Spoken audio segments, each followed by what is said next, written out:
Season 2 is all about how Annatar inveigles his way into Celebrimbor's world, seduces him to being an unwitting accomplice. There are big problems in Khazad-dûm. You will see us in all our glory.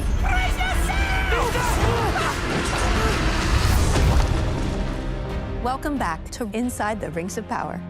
I want to welcome everyone's favorite dwarven couple, Owain Arthur and Sophia Nomvete, as well as the legendary craftsman himself, Charles Edwards. Welcome, friends. Thank you. Thank you very much. So I want to ask the obvious question. What did it feel like to be back for season 2, Charles? Oh, well, very excited because I knew where we were going with Celebrimbor's story. And it was left on a big old cliffhanger at the end of season 1, so I was really looking forward to getting started on the meat of his story. Yeah. And what about Khazad-dûm couple over here? How did you feel about getting back on set?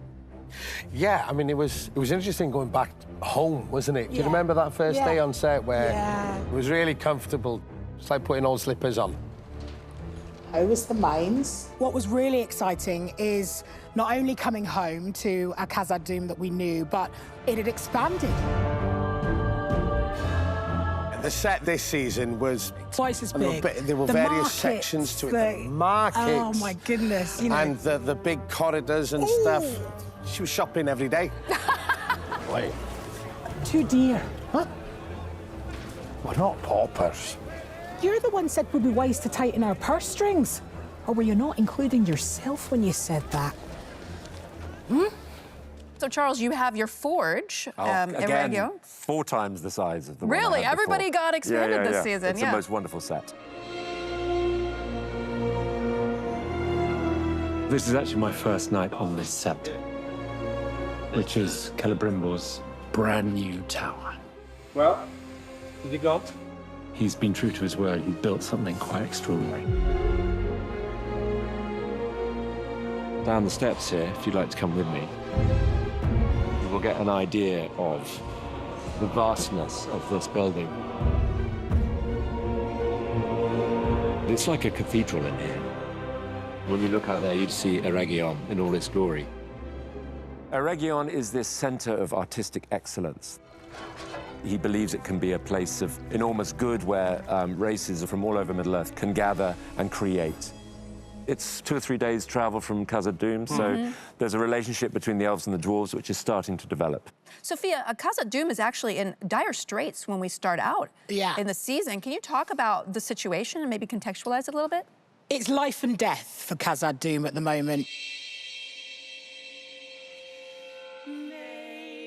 In season 1, we actually saw a lament. So we saw a version of connecting to the mountains. A mountain's like a person. Sing to it properly. It will reflect your song back to you. I feel that this is the first time that you will see resonating in its purest, strongest form. Us as resonators, singers, we've completely lost our power. The shafts are closing, therefore there is no light in Khazad-dûm, therefore we are unable to grow our crops. It's a pretty high-stakes, intense moment right now. And Charles, we have another high-stakes, intense moment when we see Galadriel's visions with the ring of what may be happening. What do you think those visions mean? I think they're the first sign that maybe that the audience see of when you wear one of these rings. You can have access to visions of the unseen world, of harbingers of things that may be to come. So, can I ask you one question? You seem like a very intelligent, brilliant artist as a person. Thank you. Yeah, and as a character. Why did you let Halbrand in? I mean, I'm screaming at the screen. Why would you break your promise to Galadriel like that? Well, he cast his spell in season 1. So infiltrated. Yeah. Owain and Sophia, if you had been in his shoes, would you have let Halbrand in? Charlie Vickers turns up at your doorstep. You know, let him in. He's pleasing on the eye, let's say that. Come in, what do you want for breakfast? A piece of Sophia's? Yeah, I probably would, yeah.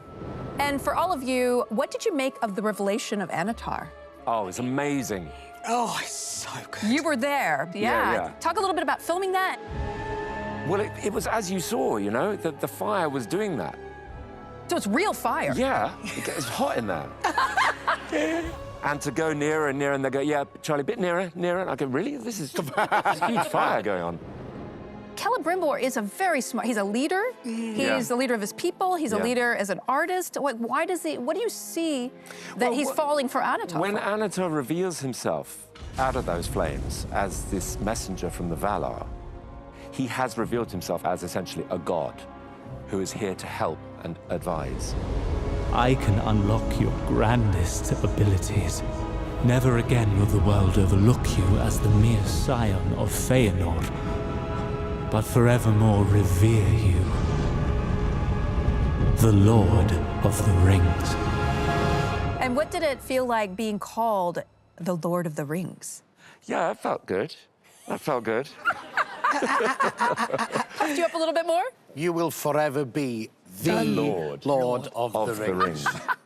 Well, thank you. It was amazing talking with all of you. Thank you so much. I cannot wait to see where your characters go from here. Thank you so much. Thank you.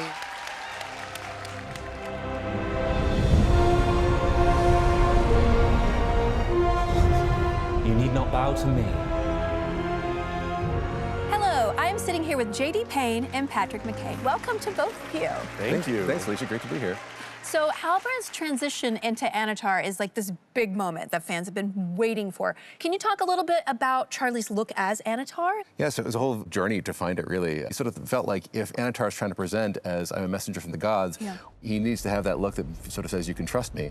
How much does Sauron shift his form based on what the target wants to see? The great deceivers, the great seducers, that's how they do it. They speak to you in the voice that you're most likely to respond to, and they let you kind of, project onto them, and, I think he's a master of that. I am your partner. No more. No less. A sharer of gifts. This is one of Sauron's iconic moments in the, 9,000-year history of Middle-earth. We've seen him as Halbrand.